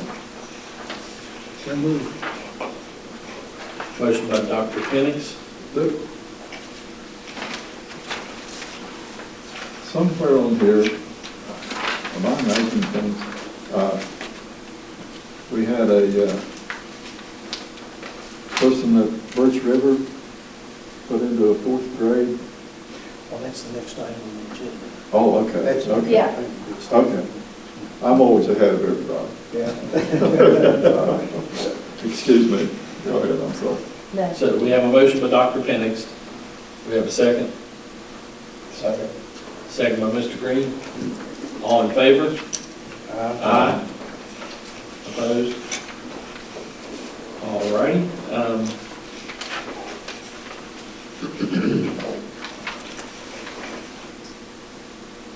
The next item, and I'm not, I think that was on your agenda. I did not upload it to your packets, but it was on the agenda, and there are no changes to it. But let me pull it up in my This is what you're talking about, staff Staff realignment. staff realignment for the next year, yes. This is the plan that we put together for the reduction in personnel for the, It's not online, it's hard copy. well, it should be on the agenda. Is the agenda in That there? must be where I read it. Yeah, the agenda's in there. It's on the agenda, and there are no changes to it. So it's exactly as it is on the agenda. Oh, okay. Huh? Am I not looking at it right? What's that? It's It's not on the personnel. It's on agenda. this.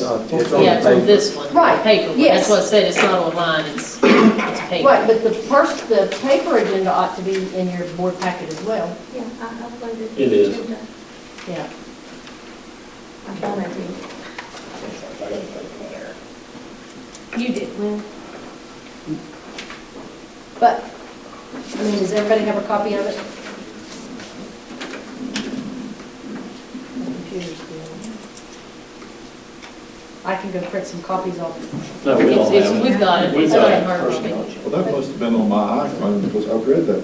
It's on the agenda. Yes. It is on the, it's not on it's not on the personnel agenda because it's a separate item. It was on the agenda that Kim Oh, published. Kim that, sent it out last week. Yes. Agenda. Yes. It had it on there. Yeah, last, okay. Yes. That's why I'm confused. Yeah, gotcha. Yes, and I didn't make any changes to it. This is why it, that's why I didn't have a different copy to put in your board packet. But so, you know, I came to you earlier in the year and discussed the RIF transfer process, and with the loss in COVID funding, we had to, we kind of had to adjust our staffing for the next year, and this is what we've come up with. We're going to end up cutting approximately $570,000 in staffing. However, the exciting thing is that we are going to be able to eliminate the split grade at Birch River Elementary, and also add a special education teacher at Richwood Middle School, which is very much needed. Good. So if you look through here, it's pretty self-explanatory. In the central office here, we're eliminating Mike Williams' position that he holds now. Of course, this is effective June 30th. And the clerk accountant position. So we're going to eliminate an ECAT position at Birch River Elementary. That's because the enrollment there has dropped, that we no longer need an ECAT in that position. At Cherry River, we'll be able to eliminate a second grade position and also a planning position there. We've got a vacant position at Golly River that we can eliminate. We're going to eliminate a fifth grade position at Somersville Elementary. And we're going to reconfigure a position at Richwood Middle School. This is the self-contained room. Are there 2 5th grades at Somersville Elementary? There's 3 fifth grades at Three. Somersville Elementary, so they'll be now down to 2. Okay. So then at Richwood Middle School and Richwood High School, they're going to share a teacher for the self-contained room. And then we're also going to hire what we're going to call a flex special education teacher, which will cover, this is the inclusion person that assists, like the co-teacher, for both Richwood Middle and Richwood High School, and also permission to post and hire a social studies teacher that they will share. Somersville Middle School, we're just eliminating an aide position for it was a one-on-one position for a student that has moved. And so then at Richwood High School, of course, you have that listed there as eliminating the vacant special education position. That's the one that we reconfigured. And the vacant social studies foreign language teacher, we thought that we had a candidate lined up to take that for alternative certification. That has not worked out. So we thought the better use of our resources there would be to split a social studies teacher between the two schools. So we reconfigured that position.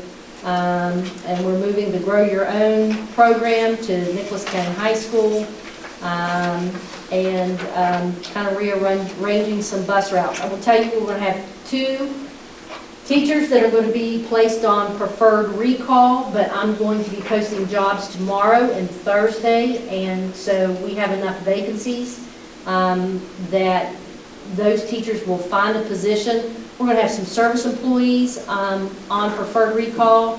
As you know, tonight we'll place a couple of bus drivers on preferred recall, but we've got some vacancies there. They'll end up in a full-time position rather quickly. Some of the newer aides, it may take them a while to get them back, but overall it was not nearly as painful as it could have been, because the way we've been very fortunate the last several years, the way our vacancies have fallen when our retirements hit. We've been able to reconfigure and eliminate vacancies and not disrupt staff as much as what may have been necessary. So every position that's listed here, anybody that was in those positions has been notified that this is going to occur? Correct. And been given the opportunity, if they chose to come before this board, right? Correct. And we did not have any request for hearing. So obviously, everybody knows, and you've also discussed this with the principals in the school, right? Yes, absolutely, absolutely. Well, we did have one, we had one request for a hearing, and we did meet with that person, and we got it worked out, and they withdrew the request for their hearing. It was just kind of a misunderstanding of how things were going to work. You said there would be a shared teacher? Shared special education, well, 2 shared special education teachers and a shared social studies teacher. Well, the teachers will move, not the students, is that right? Correct. The teachers will rotate? Correct. Okay. The one position, the self-contained classroom, all the students from Richwood Middle and Richwood High School will be in the same classroom. I think there's like 2 students in that. I think there's 2 or 3 in the middle school and 1 in the high school. Yeah, so it's just a handful of students, and then the special education teacher that provides the inclusion minutes, which they do that now anyway, they move from class to class. Is that, is there an aide in that class? Yes. Yes. Okay. Yeah.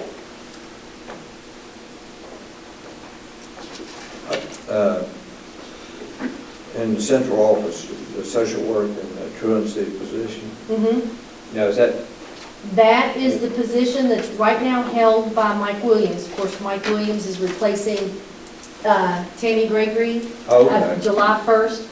So he's going to have both duties. keep that work, So we're gonna try. Yeah. Try to manage it. kind of double duty? We've kind of Double duty. reconfigured some things, so we're Right. trying to do it. So your 4 bus drivers, So we're going to well, you have 2 on transfer, so evidently you have a place for those. Correct, correct. And actually, of the 2 that you're going to vote tonight to place on preferred recall, once we post, they're eventually going to end up in a spot. It's just going to be some shuffling around, because I'll be posting other jobs tomorrow. The 2 that we filled tonight are coming out of bus positions, so they're going to end up back in a full-time position, or at least a half-time position. Hopefully it's close, it's an area close to where they're, I mean, I know that's not always possible. And for bus route 149, we're going to reconfigure that route and repost it. So that one's going to be reposted as well. It's just, it's going to be reconfigured enough that we were just legally required to consider that as a transfer. So in the notification that the county receives from the state, we've been reduced next year in funding by $570,000, and these cuts match that. Well, it was, and I don't remember the exact number off the top of my head, it was around $500,000. We actually had an increase in our state aid funding because our enrollment went up, but that $500,000 is the loss of COVID funding that we had set aside for staffing. So that's really what, Yeah, it wasn't. what's reflected here. You know, thank goodness we had that increase in student enrollment, or we'd have had to. Will there be additional loss in funding next year that will affect personnel from the Yes. federal? Some, except I have been told that the legislature did in fact fund those first grade aids for certain classrooms. So I think May help. that will help. I think they have to have more than 12 students, so we may end up cutting 1 or 2 of those because we don't have 12 students in the room. We'll just have to look at that next year. But for the most part, those positions are going to be secure, and I'm thankful for that, because next year was going to be very painful otherwise. When they phase in second? I don't know, haven't even had a chance to look at the legislation.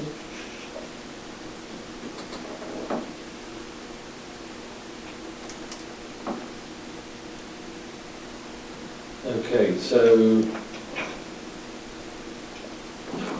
we have a motion to accept the staff realignment as presented. So moved. Dr. Penix makes a motion. Do we have a second? Second. Second by Mr. Berry. All in favor? Aye. Opposed? Okay, that takes us to item C under personnel, employee hearing. Consideration and possible action on the superintendent's recommendation that the Nicholas County Board of Education ratify the imposed unpaid suspension of John Davidson's employment contract under the Nicholas County Board of Education, terminate the employee's contract with Nicholas County Schools effective immediately. Is John Davidson here? Carrie, check the hallway. I will check the hallways. Yeah.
I would say they're going outside and calling his name to make sure that he's not outside. Because I heard the metal detector go off and someone walked through it, so I'm assuming that's what they're doing.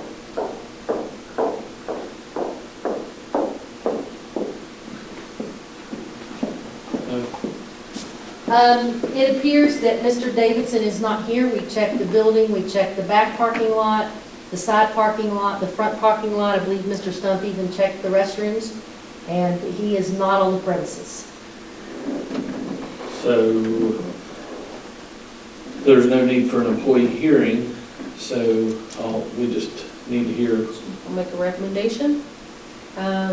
On March 27, 2023, Mr. Davidson, a custodian at Summersville Elementary, was placed on paid suspension pending the outcome of an investigation. West Virginia Code. The investigation showed that on March 23, 2023, Joe Paxton, assistant principal for Summersville Elementary School, told Mr. Davidson that he was expected to work his full shift each day.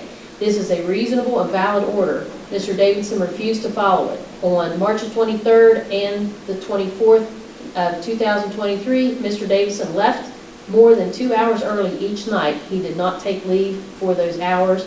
He was absent from his duties.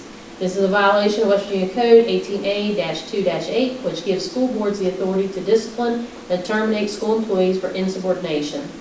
On April the 3rd, 2023, I placed Mr. Davidson on unpaid suspension.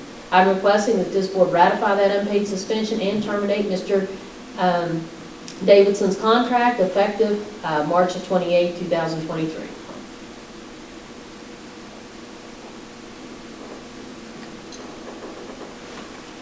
Yeah.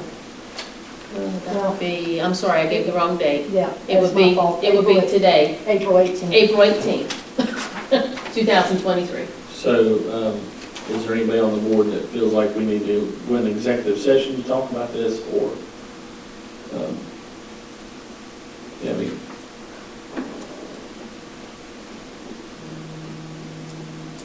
okay.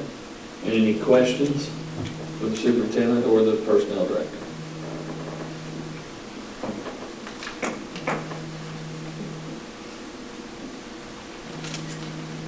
Okay, do I have a motion to ratify the suspension and to the unpaid suspension and to terminate the employee's contract with Nicholas County Schools effective immediately? Mr.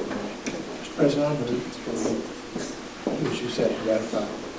Okay, so I have a motion by Dr. Penix. Do we have a second? Second. Second by Mr. Berry. All in favor? Aye. Opposed? Motion carried. Okay. Number 9, superintendent's information, construction planning, architectural update. I just have my sheet that I'll pass out. That is our typical normal construction planning document. Give you a little update on that. And of course, I've already talked about BOE and approval and things, so this is basically it.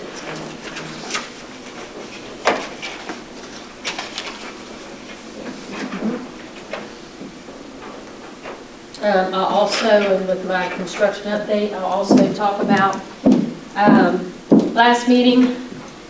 I believe it was Mr. Moose had asked about the SBA coming to talk about the trail, walking trail. I did call the SBA. They told me they would get back with me as to whether they could come or not. And so today I did a follow-up, and I was advised, and I will be presenting to this board at the next meeting, that a change order is being requested to add asphalt paving to the walking track. So we actually have the change order request. It came in yesterday evening, which did not give me enough time to meet the timeline to get it on this board agenda. So at our next board meeting, I will be asking this board. It is separate funding. It is not from our funding. It is not our project, but because it's our property, we have to run it through. So there will be a change order request to have the asphalt. So it doesn't cost the board or our FEMA funds one penny. No, it's a separate project. We did not, we do not have control of the project. I did send the board a copy of that also, and of each of the signatories, so that you could read and see, who agreed to it, and that it was a design and everything was through SBA. It was a FEMA project. So do they have the signs up for that? No, they do not yet. Two questions. Is there a date of completion on this that we're expecting? And number two, is somebody monitoring this? Because that was not, I mean, when I was shocked to see what the pictures of what that sidewalk looked like. So The SBA is monitoring it as their project, so they actually had someone down and they viewed the site. So the SBA is the one that's monitoring it. And, could, and So the there will only way- have to be an extension, they told me. The only way for these people to get paid is SBA has to approve it. Well, yeah, but they've done everything they were supposed to do. So they've done everything. Well, they're the supposed to put contractor. signs up, right? Oh, yeah, but that's something that the SBA is monitoring. I'm not sure what the holdup is on the signs, but SBA told me today there will have to be a request to extend the time frame on that because of the asphalt. And so because when I called today, I asked them for an update, and they said there will have to be a request to do the extension, but could we request that SBA let us, I mean, periodically, I mean, they need to let us know when they've been over there to monitor that and what, what the condition is. I mean, can they at least do that? I mean, I know it's their project, but it's on our land. And, I mean, it got to this point where it's not right. But can they just, if they're monitoring it, every time they monitor it, can they give us a little, give you an update that you can share with this board? Or come here? I asked, so it's, their update's the same as what I'm seeing. The only thing that we can ask for is a time frame, and they were not able to give me a time frame. They just said that the completion date will have to be extended. So I would assume that, inquiring, I mean, I'm really working on monitoring my projects. So they're monitoring their projects, but I ask because I want to be able to communicate with the board and the community as to where we are. So if there's specific things, the only thing I know to do is continue to ask them for progress and see where it goes. But we don't have weekly progress meetings like I have on my construction sites for that. They don't exist. It's actually me calling and inquiring. Just a concern, if they have fulfilled everything, the contractor, then they're expected to be paid. And my point is, has the budget for that project been expended, and are they going to have to go back to FEMA? Well, that's their FEMA. That's a FEMA project. Yeah. So it's not, the only thing I know is there was a bid. The first time it was bid out, no one bid. Second time it was bid, there was one bidder. I mean, there was no, I don't know really how else to put it other than it's their job, asking them for updates. They don't have construction meetings. We don't have construction meetings. They're signatories and there's one signatory from the board, the other signatories, I have no idea. The only thing I can do is continue to ask. I don't know what else to do. Donna, when that idea first came up, and FEMA agreed to do something there, but they did not want any permanent fixture put in there. They didn't want a paved sidewalk or anything. That was in the floodway. That was in the floodway. So because it was moved up to It was the moved upper end. to make it out of the floodway because they were Okay. not even allowed to put a paved sidewalk in the floodway. That was the That's what problem. so FEMA said. Yeah. But that's how they got by to get the pavement was to move. Yeah. Okay. So Dr. Penix, what I can try to do is send them email to try to get written communication from them before each board meeting to report out to the board as to progress. I can do that. I've called, so that's typically what I do, and but if you think that will work, I can do that. I think that's a better approach to it, but you know, it should be a quality project, and it was intended to be a quality project. And what we saw, I don't think looked like it was quality. Do you think, Roy? Well, it's So, not, it wasn't, the contractor is not, it's not on the contractor. The contractor did what he was contracted to do. Somebody let the project down there. But, you know, we need, it needs to be monitored by them, and, I mean, the further you get away from Charleston, or the further you get away from DC, the less monitoring or the less care they have about sometimes what actually takes place. And that's just my opinion. Let me phrase it in that terms, it's my opinion. But I Because will I think obligate that the after others. it's completed, I think that it's, on the documentation I sent the board, I think it's 3 years that we have to maintain it. I think it's 3. Well, the problem is the general public thinks that it's our project. I know. And it's not, although it's on our property. Yeah, that's Yep. I do call, kind of black out to us. I do check, and the public, they, You signed off on it. but they don't understand, they don't understand, they really don't. But, you know, I was the one that did alert SBA that there was an issue with it. So I am watching it.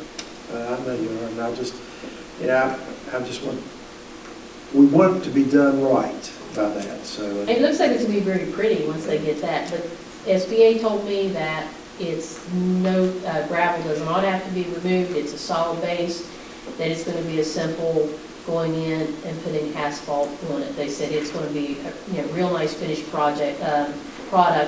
The change order is only to add that.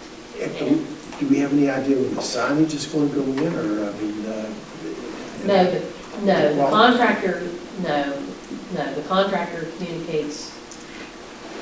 I asked SBA that, they did not have the information. Could you kind of put us on a You're perpetual? killing me. Could you kind of ask the SBA to put us on a perpetual, informing us on the project? I will do that, and I will email before each board meeting to give an update for sure. And I do go down and check the site every other week.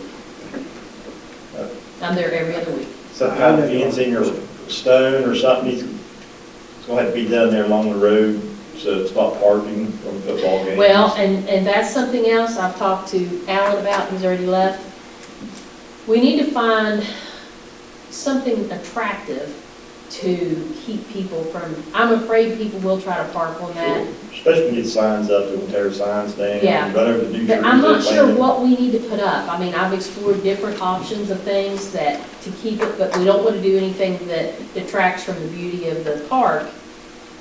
So we've thought of different ideas, and if you have ideas or suggestions, let us know, but it wasn't in the bid or in the contract to have something, but I believe we need something, and that's something that we were already looking at, because like today I noticed there's the red enclosed trailer parked over there, and it really should not be. I mean, that's meant to be a beautiful memorialization of Richwood High School, and having a trailer parked there is not good. I think that belongs to the football team.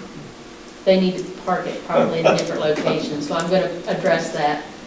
Has all that other debris been? Gone. Gone. It is gone, except there was 2 vehicles parked there today. For sale, And I one, think. yes, but we did go, and Alan did find the owners, and he did ask them to move them, so they will be moved by this weekend.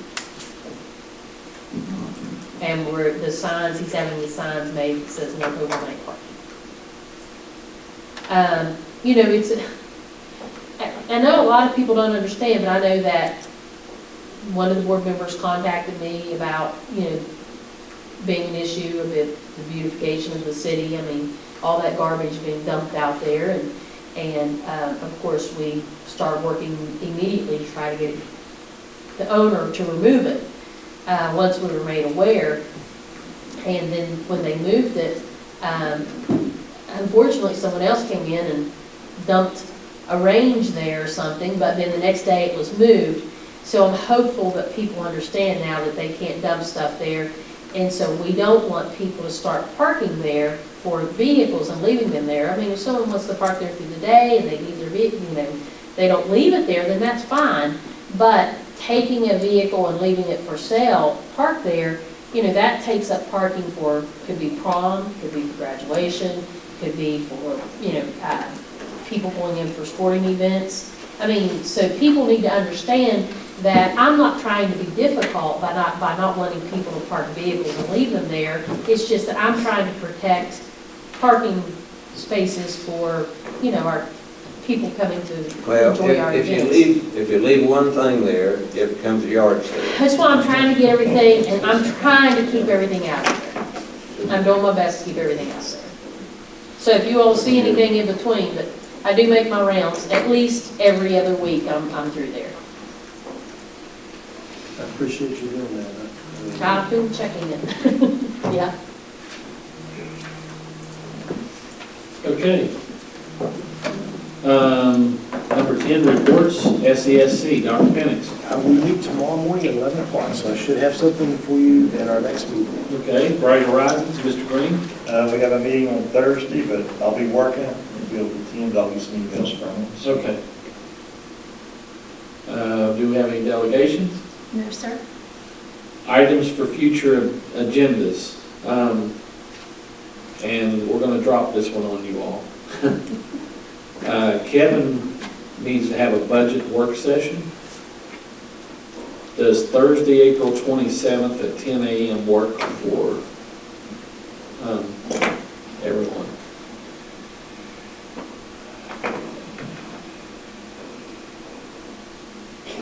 You said Thursday, the 27th? Thursday's fine. At 10? It sounds familiar, I can't remember what's going on. Not in Morgantown that day, are you? No, well, I don't know. I'm good. I guess. I'm good. As far as I know, I am. I don't know why that date stands out to me. All right, Mr. Green. I've got 2 trips that day. Oh, maybe. Is there another time, Kevin, you think? Any time during that week is the dates that he The dates, chose. He was hoping for the 27th because it was the farthest off. So does it have to be in the morning? I don't No. think so. I wouldn't get out till 4 o'clock at the afternoon or evening. Could you do it on Wednesday, the 26th, 25th, yeah. 25th I can do. Can we ask him if he can do it on the Yeah, 25th? I can do it on the 25th. At 10? Mr. Berry? Tuesday, the 25th. You guys I've have got that construction. Lake Creek, I've got construction meeting then. Can we do it at 2 in the afternoon? I can't. Chip, what time, I know you'll be working. I can, What time's your meeting? 10? So we're looking at the 25th, is that the date? I can do 26th, I just have to, it's fit work now. 26 works for me, Joe. After that's all right. 26th. What about the 26th? I'm good. I'm good on that. You got trips. What about Rick? You got, And he's good on the 26th. I have trips that I'll be taking care of. Well, is the 25th better? 26th, I have no trips that day. I take Tuesdays off, but that's all right. I'll go to 26th. But she has meetings with Lake Creek. On They're 27th. early though, right? Yeah, they're early, I can do it, their afternoon too, if you want I'm good to 25th. He said it shouldn't take very long, an hour, maybe 2, depending on how many questions that you I guys think I'm have. open on the 25th. 25th at 2. Yeah, that'd be fine. if you want to do it at 10, if that works for your schedule. No, I Oh, didn't do yeah, that. okay, yeah, right. Nothing works for my schedule, but I'll work it out. It's not a problem. 25th. 25th. 2 o'clock. 25th at 2 o'clock, is that right? Is that gonna work for Kevin? I'm texting him, but he's not answering. It'll have to work for Kevin. Yeah, we'll make it work. 24. Okay, so items for future agendas. We'll have a budget work session on Tuesday, April 25th at 2 p.m. And then future meeting dates, also regular meeting Monday, May 1st, here at the board office at 6, and regular meeting May 15th, here at the board office at 6. The first, I've got to take care of grandkids, but I can do it telephonically if Chris can get that worked out. May the 1st. Tuesday. Okay? May the 1st. That one. Yeah, he's fine. Yeah.